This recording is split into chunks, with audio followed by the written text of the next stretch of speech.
just spent the year of my life incarcerated. Okay, well, calm down first of all. Rod, do you want to get out of here? Just listen. Listen to me and do what I'm saying, and we'll get you out of here.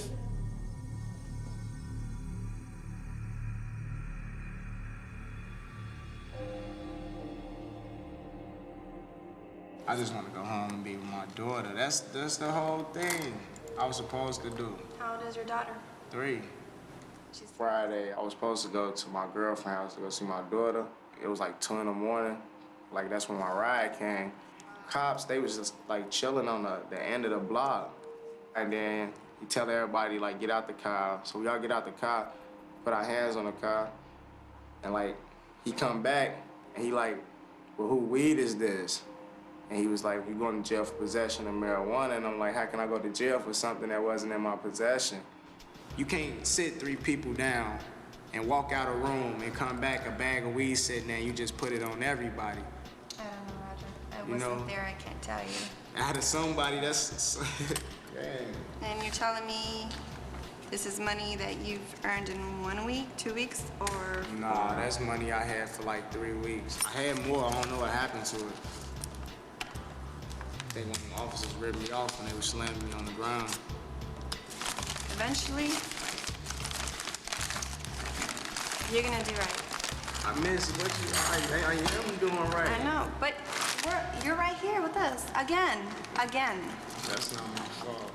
This is not the first time that Roderick's been here, and usually when a child comes in more than once, it's a high percentage that he will be a repeat offender again. And I've been here like 3 or 4 times. I did a whole year in boys' school. And that's why I'm so nervous right now, because I don't want to go back there. Like, it ain't nowhere that somebody will want to be.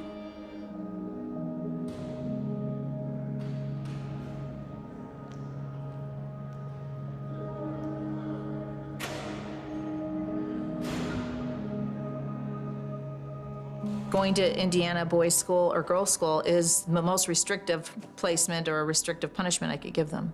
Because you lose your freedom, you're in a prison.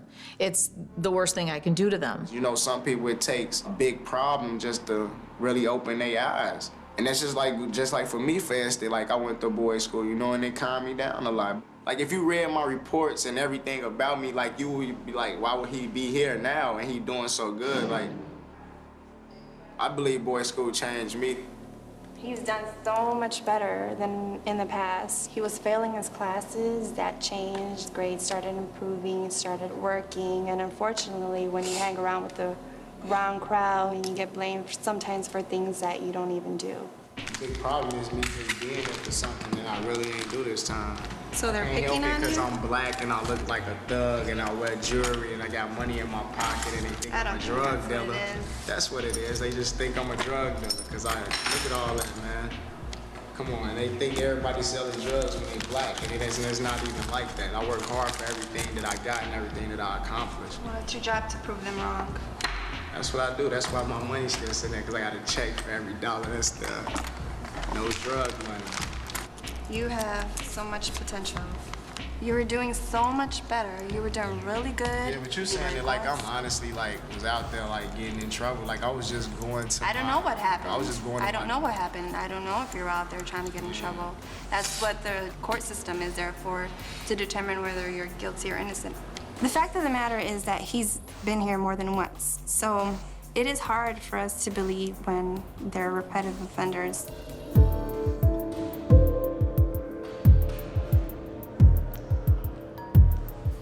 This is a maximum security facility. These kids will say anything they can if they think that they can get away with it or if they think they can get out.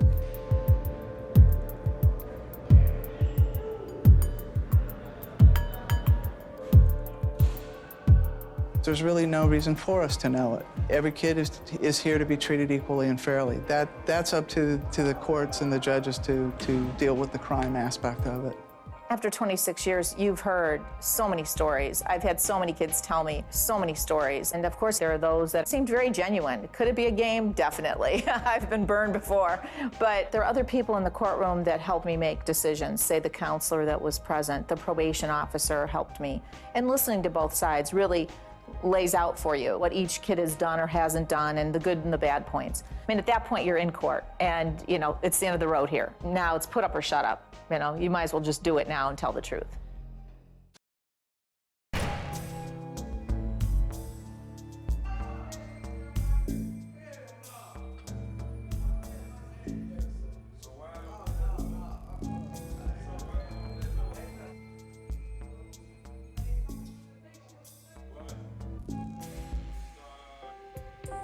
I've been coming to Lake County Juvenile since like 03, 05, between them years, one of them years.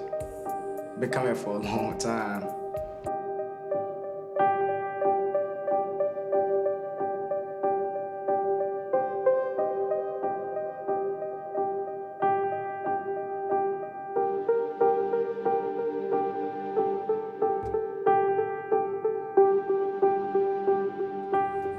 You ain't got no time for no games, no nothing. I know you don't want your son living the same lifestyle you live. I know that's why I gotta be good. That's what I want to hear.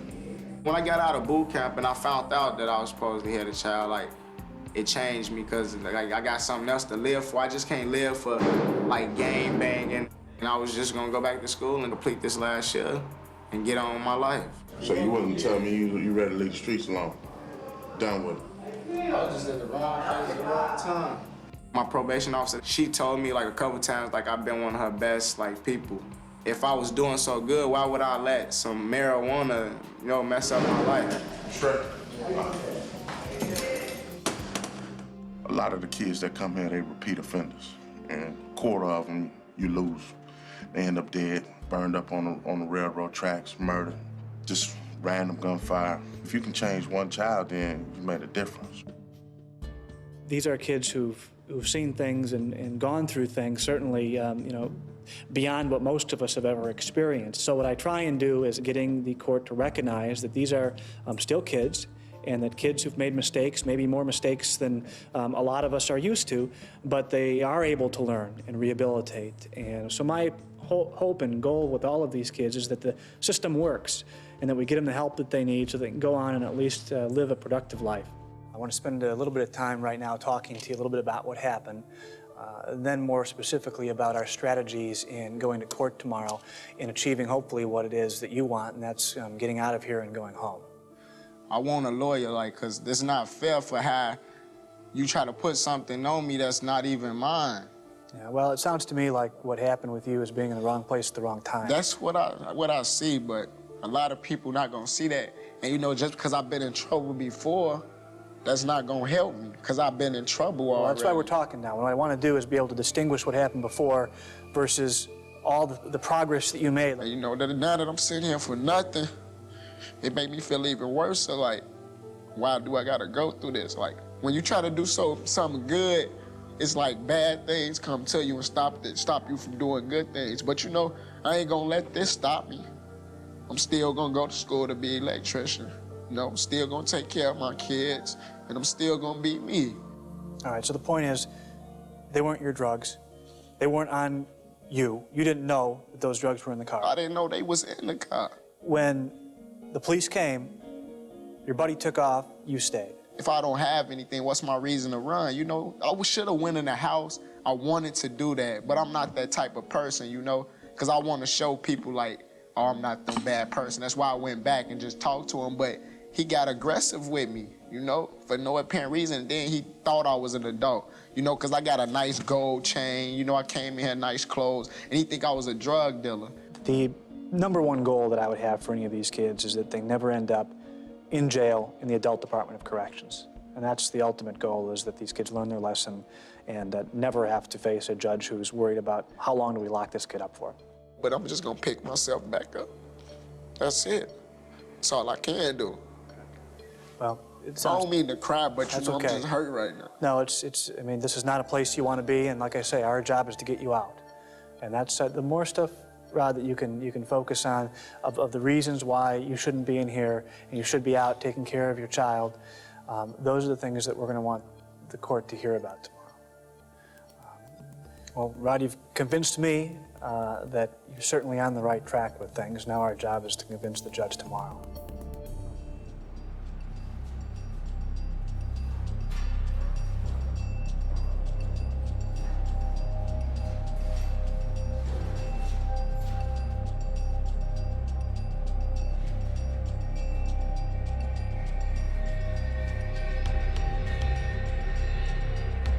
So this today is your detention hearing. The judge that's going to hear your case is going to look at if there's probable cause to believe that you committed the act of possession and the act of resisting. Miss Sarah, I feel like I've been working so hard, but like, and it's the first downfall I had since I've been home. I know. And I don't want to like mess up everything that I've been trying to accomplish. Cause you know I've been doing too good, Miss Sarah, even from school to being outside. And like, you're the one that said to me, remember what you said to me before your last court date? I wanted to stay on probation. Keep me on probation, it's gonna help me out, and that's what we did, right? But the biggest thing that he's done, that the judge is really gonna commend him on, is removal of his gang tattoos. Yeah, he covered it up. Yeah, so, I mean, that's an admission that he's turning his life around. He doesn't want the gang style anymore. He doesn't want the gang life. And that was a lot to give up. His respect, his authority, his position within the gang, it's all gone. It's just I was at the wrong place at the wrong time. Police was like, well, we found some marijuana. I was like, well, it's not mine. He was like, well, somebody got to go to jail for this. And I told him, certain stuff I can't figure out for you no more. You get to a certain age, you know, I can't do it for you. You got to do it for yourself. So what you're saying is like 90% of the time, 99% of the time, he's fine. Yeah, hey, Roger could be outside at 2:30 in the morning. It's really not too much outside to do at 2:30 in the morning. Right. But that 1%, And bring him in here. 1% will say, well, I'm going to go out at 2:30 in the morning. It's consequences. Okay. I'm telling them. Well, like I said, we'll go to court, we'll talk to the judge, we'll let her know how you've been doing, but she's gonna make that final decision. All we can tell her is, since you've come home up until now, how you've been doing. Okay? And that's a good report, that's not a bad report, so we'll have to go in there, see what she has to say, and we'll go from there. Okay? All right. There's two reasons why you would order a child detained, whether he's a danger to himself or to others, or there's an unlikelihood that he'll come back to court for the second hearing. And so if you make the decision that they are a danger, you detain them, and if you find that they're not a danger, then you release them to the parent. Brown! Right now, I feel like I'm gonna go home. Like, I don't know my probation officer for how good I've been doing since I've been home from boys' school. So, you know, I may go home today, hopefully. You ready, Your Honor? Right this way, Roger. I need you to stay to your left, young man. Go stand next to your attorney.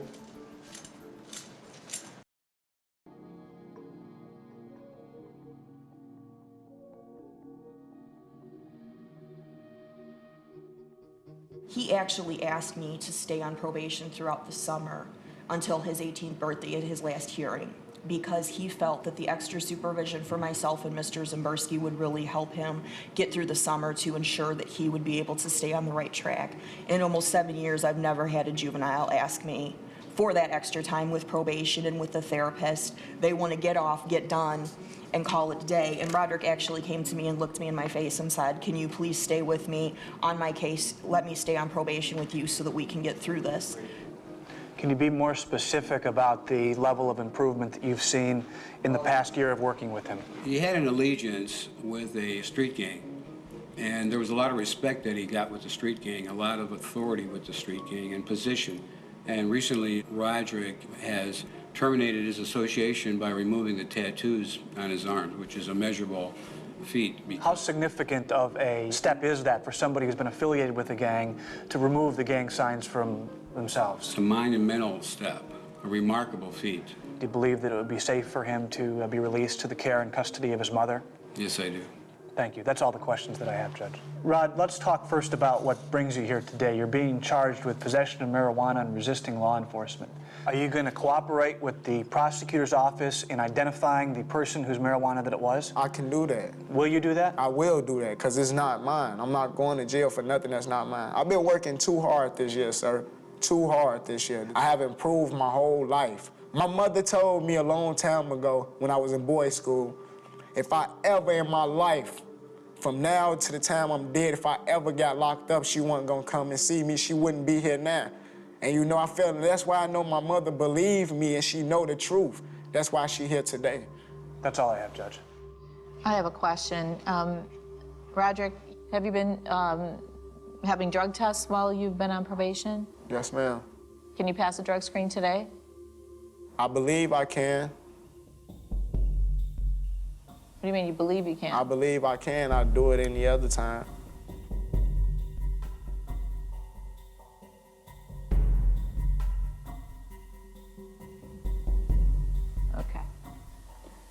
can have a seat next to your lawyer.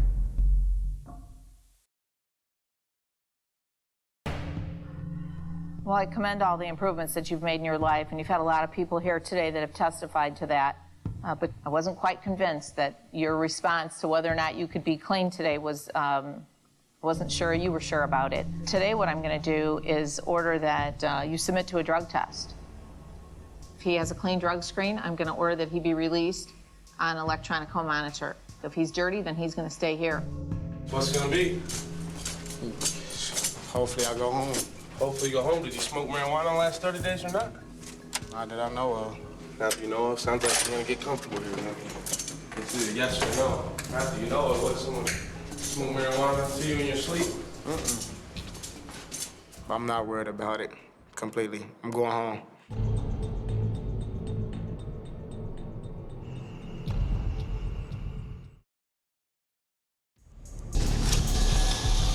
Rod, brought you a visitor. How are you?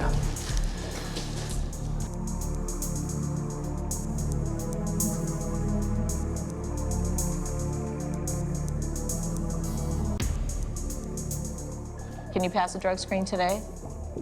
I believe I can. What do you mean you believe you can? I believe I can. I'd do it any other time.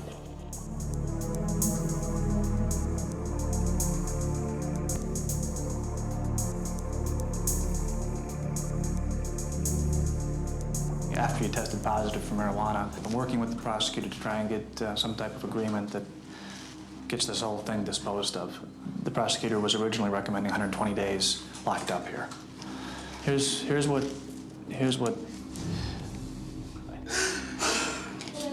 Hold on, hang in there. Hang in there.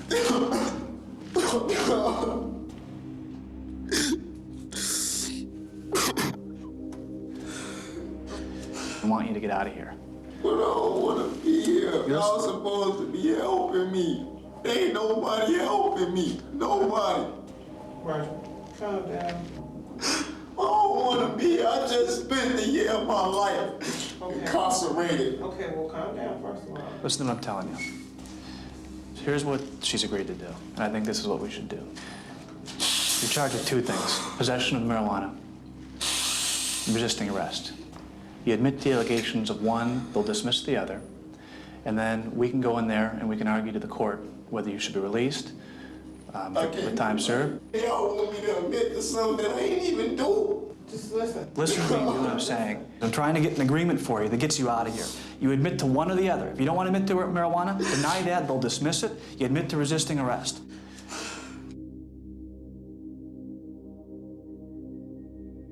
You never really know until somebody actually walks into court and, and faces the judge how they're going to react or what they're going to say. Whew, okay.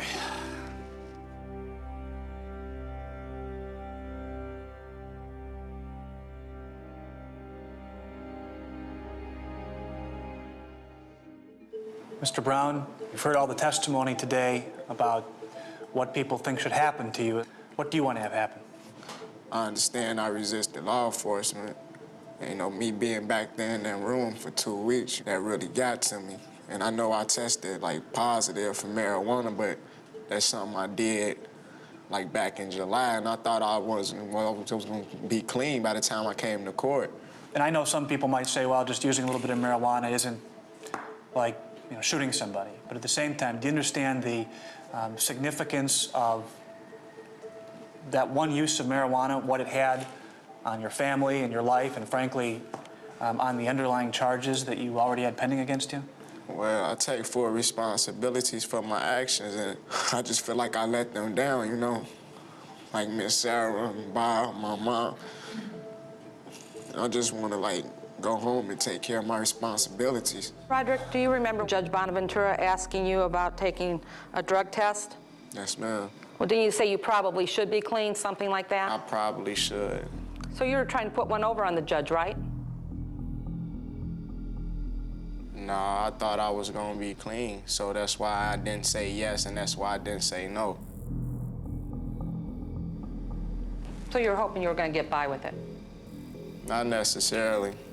Well, you knew you were lying to the judge.